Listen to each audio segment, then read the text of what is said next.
Bismillahirrahmanirrahim. This is Amna, and today we will discuss about other rules of English grammar. Students, आज हम लोग start लेंगे roll number 56 से।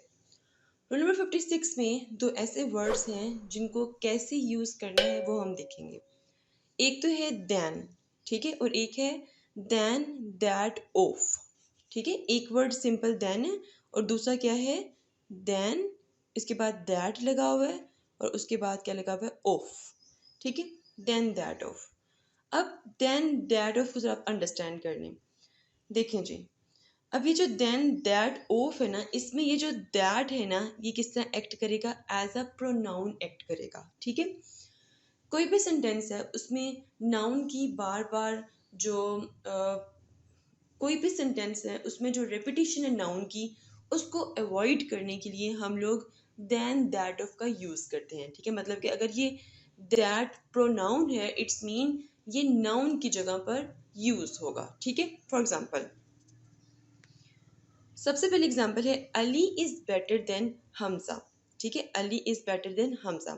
अब देखो, जब कभी हम लोग दो चीज़ों का मुआवजना कर रहे होंगे, कंपैरिजन कर रहे होंगे, तो उस केस में हम लोग क्या यूज़ करेंगे, देन यूज़ करेंगे। यहाँ पे किसके साथ कंपैरिजन हो रहा है, अली का हो रहा है, किसके साथ, हमजा के साथ। क्लियर।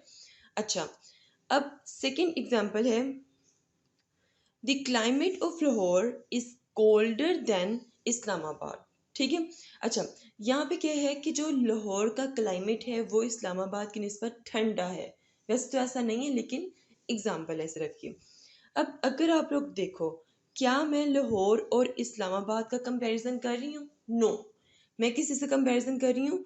मैं लाहौर और इस्लामाबाद के क्लाइमेट का कंपैरिजन कर रही हूँ, ठीक है। यहाँ पर दो चीज़ों का नहीं हो रहा, बल्कि सिर्फ एक चीज़ का हो रहा है यहाँ पर, ठीक है। जब किसी एक चीज़ का कंपैरिजन हो रहा होता है, ठीक है, तो उस केस में हम लोग देन का यूज़ नहीं करते, बल्कि देन दैट ऑफ का यूज़ करते हैं। तो यहाँ पर आप क्या करोगे, यहाँ पर आप देन की निस्बत क्या लगाओगे, देन दैट ऑफ लगाओगे। अब मैं इस सेंटेंस को दोबारा रिपीट करती हूँ। The climate of Lahore is colder than that of Islamabad, ठीक है। अब यहाँ पे ये जो दैट है एज अ प्रोनाउन यूज हो रहा है। मैं इस तरह भी लिख सकती थी, the climate of Lahore is colder than the climate of Islamabad, ठीक है। मतलब दी क्लाइमेट की जगह पर क्या आया है, देन दैट ऑफ। तो एक तरह से ये एक्ट कर रहा है एज अ प्रोनाउन के तौर पे। क्लियर। अच्छा, उसके बाद नेक्स्ट है जी, the road of Sahiwal is wider than Lahore. अब क्या मैं यहाँ पे कंपैरिजन साहिवाल और लाहौर के कर रही हूँ? नहीं, मैं यहाँ पे कंपैरिजन कर रही हूँ रोड का, ठीक है। किस चीज़ का कंपैरिजन हो रहा है, सिर्फ एक चीज़ का कंपैरिजन हो रहा है, ठीक है। मतलब रोड की जो विड्थ है उसका कंपैरिजन हो रहा है साहिवाल और लाहौर के साथ, ठीक है।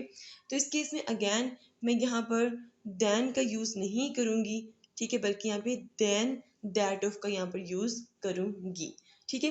अब इस सेंटेंस को ऐसे भी लिख सकते थे, the road of Sahiwal is wider then the road of Lahore, ठीक है। देन द रोड ऑफ लगाने की निस्बत आप देन दैट ऑफ लगा दें। क्लियर। Next, rule number 57।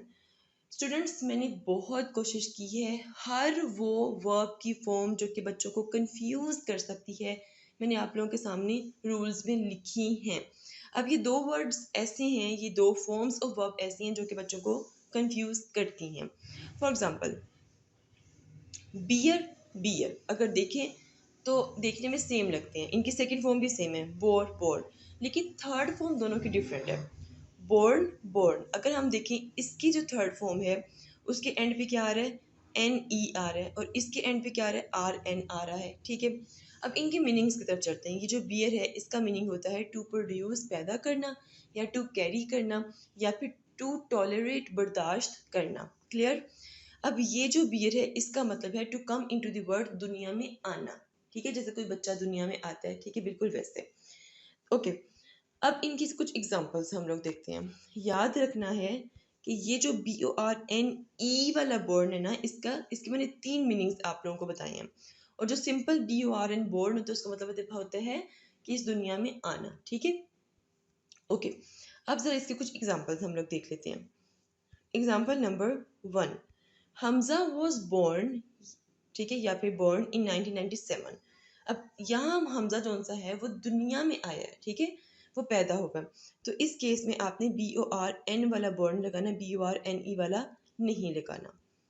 एक और एग्जांपल देखते हैं यहाँ पर, the tree has never born या फिर बोर्न एनी फ्रूट, ठीक है, जो दरख्त है वो कोई फ्रूट पैदा नहीं कर रहा। यहाँ पे किस चीज़ की सेंस आ रही है, किस चीज़ का मीनिंग आ रहा है, टू प्रोड्यूस का, ठीक है, टू प्रोड्यूस का आ रहा है। तो टू प्रोड्यूस के केस में ये देखें, टू प्रोड्यूस इसका मतलब ये वाला बियर, और इसकी थर्ड फॉर्म BORNE हम यूज़ करेंगे।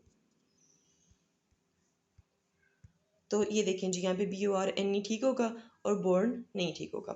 फिर है जी, दे हैव बोर्न या फिर born all the expenses for this tour, उन्होंने इस टूर के तमाम जो एक्सपेंसेस हैं, अखराजात हैं, वो बर्दाश्त किए, ठीक है। अब इस केस में कौन से वाला यूज़ होगा, जल्दी से रिकॉल करें, ये देखें, बर्दाश्त करना, टू टॉलरेट, ठीक है, तो यहाँ पे BORNE वाला बोर्न यूज़ होगा। तो BORNET। अब हम डिस्कस करते हैं रूल नंबर 58 को। रूल नंबर 58 में अगेन मैंने कुछ फॉर्म्स ऑफ वर्ब्स लिखे हुए हैं जो कि लिखने में सेम होते हैं, सिर्फ C और S का डिफरेंस होता है। जैसे कि BREATH ब्रीथ, ठीक है, बट इस केस में अगर हम देखें तो E लगा हुआ है एंड पे, और इस केस में अगर हम लोग देखें प्रैक्टिस, प्रैक्टिस, ठीक है, लेकिन इस केस में आप देखें तो ये C लगा हुआ है और यहाँ पर S है, ठीक है। फिर एडवाइस, एडवाइस यहाँ पर C है और यहाँ पर S है। फिर बात, बात यहाँ पर BATH है और यहाँ पे E लगा हुआ है एंड पर। अब इसमें आपने क्या चीज़ याद रखनी है, आपने याद रखना है कि ये जो सारे के सारे वर्ड्स हैं ना, ये क्या है, नाउन है। ये सारे के सारे जो वर्ड्स हैं ये हैं वर्ब, ठीक है। आपने इतना देखना है कि हमें सेंटेंस में क्या चीज़ रिक्वायर है, वर्ब रिक्वायर है तो हम इनमें से कुछ उठा देंगे, ठीक है। अगर हमें नाउन रिक्वायर्ड है तो हम इनमें से कोई चीज़ उठाकर उधर लिख देंगे। अब इसको हम ज़रा देख लेते हैं। सबसे पहले, she practice the violin daily, she क्या है, सब्जेक्ट है, ठीक है। सब्जेक्ट के बाद हमें किस चीज़ की रिक्वायरमेंट होती है, वर्ब की होती है, ठीक है। तो अगर हम लोग देखें तो ये PRACTICE वाला जो प्रैक्टिस है, ये एक क्या है जी, जल्दी रिकॉल करें, ये नाउन है, ठीक है। और SE वाला जो है, ठीक है, वो है बेसिकली आपका वर्ब। शी लगा हुआ है इसलिए उसको प्रैक्टिसेस लिख दिया गया है, द वायलिन डेली, ठीक है। तो इस वे में आप लोग इनको यूज़ करेंगे, ये अंडरस्टैंड करके कि रेदर ये एज अ वर्ब यूज़ हो रहा है या फिर उस सेंटेंस में नाउन की ज़रूरत है। अच्छा, उसके बाद she had know practice this time, ठीक है। अब इस केस में अगर आप लोग देखो तो शी आपका क्या है, सब्जेक्ट है। हैड आपका क्या है, हैड आपका हेल्पिंग वर्ब है। नो क्या है, नो होता है एडजेक्टिव, ठीक है। नो जौन सा होता है वो बेसिकली डिटर्मिनर आप उसको कह सकते हैं और एडजेक्टिव भी कह सकते हैं, ठीक है। अब जब भी एडजेक्टिव आएगा उसके बाद हमेशा क्या आएगा, नाउन आएगा, ठीक है।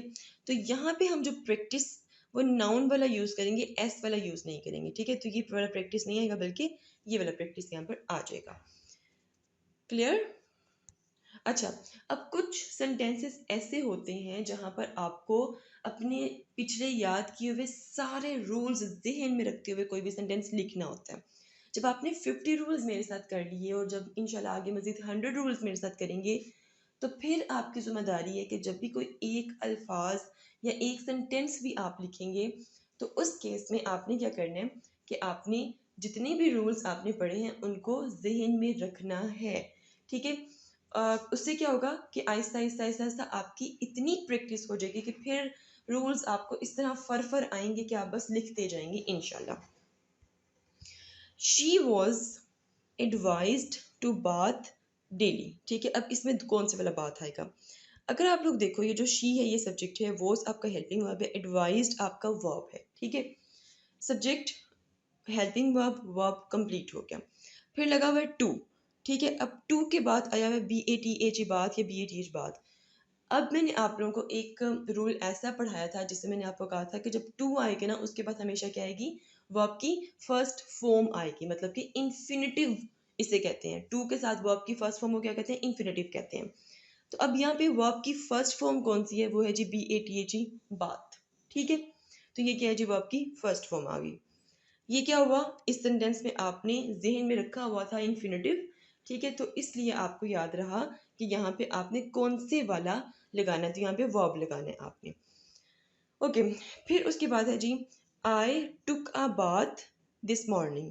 अब आई क्या है? सब्जेक्ट है। टुक क्या है? वर्ब है। आ क्या है? आर्टिकल है। ये भी एक रूल मैंने आप लोगों को बताया था कि आर्टिकल की बात, या शायद नहीं बताया, ये आर्टिकल वाला नहीं बताया मैंने, चला आगे डिस्कस करना है। आर्टिकल के बाद हमेशा क्या आता है? नाउन आएगा, ठीक है, तो इस केस में BATH वाला यूज होगा, BATH वाला यूज नहीं होगा, ठीक है।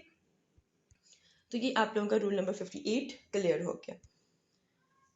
Let's discuss about rule number 59, use of any and any other. ठीक है, एनी और एनी अदर का हम यूज कहाँ और कैसे कर सकते हैं। सबसे पहले एक चीज आप लोगों को समझाने लगी, उसको जरा अच्छी तरह अंडरस्टैंड कर लें, उसके बाद सब चीजें आप लोगों के लिए आसान हो जाएंगी। यहाँ पे मैंने दो फैमिलीज बनाई हुई हैं, ठीक है, एक ये फैमिली है, फैमिली नंबर 1, एक ये फैमिली, फैमिली नंबर 2। इस फैमिली में 3 लोग हैं, आयशा, हमजा और आमना। फैमिली 2 में भी 3 लोग हैं, अली, अकबर और बीनिश, ठीक है। अब मैंने क्या किया? मैंने आयशा को कंपैरिजन कर दिया किसके साथ? अच्छा, आयशा का कंपैरिजन किसके साथ किया? मैंने आमना के साथ, मतलब कि मैंने एक ही फैमिली के मेंबर का दूसरे मेंबर के साथ क्या कर दिया? कंपैरिजन कर दिया। जब हम एक ही फैमिली के मेंबर का उसी फैमिली के किसी दूसरे मेंबर के साथ कंपैरिजन करते हैं तो उस केस में हम लोग एनी अदर का यूज करते हैं। लेकिन फिर मैंने क्या किया? फिर मैंने हमजा का कंपैरिजन अकबर के साथ कर दिया, मतलब कि अब एक फैमिली के मेंबर का कंपैरिजन दूसरी फैमिली के मेंबर के साथ हो रहा है, तो इस केस में आप एनी का यूज करते हैं। For example, gold is costlier then any या फिर एनी अदर मेटल। अगर आप देखें तो गोल्ड क्या है? एक मेटल है, मतलब दूसरी मेटल्स के साथ एक मेटल का कंपैरिजन हो रहा है, मतलब कि एक ही फैमिली है। तो इस केस में आप क्या यूज करोगे? एनी अदर का यूज करोगे, एनी का यूज नहीं करोगे। अगर मैं कहूँ कि diamond is costlier then any या फिर एनी अदर मेटल, तो मेटल की एक अलग से फैमिली होती है, डायमंड एक अलग से फैमिली है, ठीक है। तो दो अलग अलग फैमिलीज का कंपैरिजन हो रहा है, तो इस केस में मैं एनी का यहाँ पे यूज करूंगी। होपफुली आपको ये समझ आ चुका है। आगे चलते हैं। रूल नंबर 60, इसमें हम देखेंगे कि आ फ्यू एंड अ लिटिल का यूज हम किस तरह करते हैं। Use a few for countable noun. अगर किसी चीज हमने काउंट करनी होगी तो उस केस में हम लोग अ फ्यू का यूज करेंगे। For example, I have a few friends, ठीक है, इतनी फ्रेंड्स है कि मैं काउंट कर सकती हूँ। Use a little for uncountable noun, ठीक है, अनकाउंटेबल जिनको हम लोग काउंट नहीं कर सकते, ठीक है। For example, I have a little time before the meeting, ठीक है, तो इस केस में अगर आप लोग देखो तो टाइम को आप लोग मेजर नहीं कर सकते, ठीक है। सो ये था जी आज का lecture. If you have any question, do right your questions in comment section below.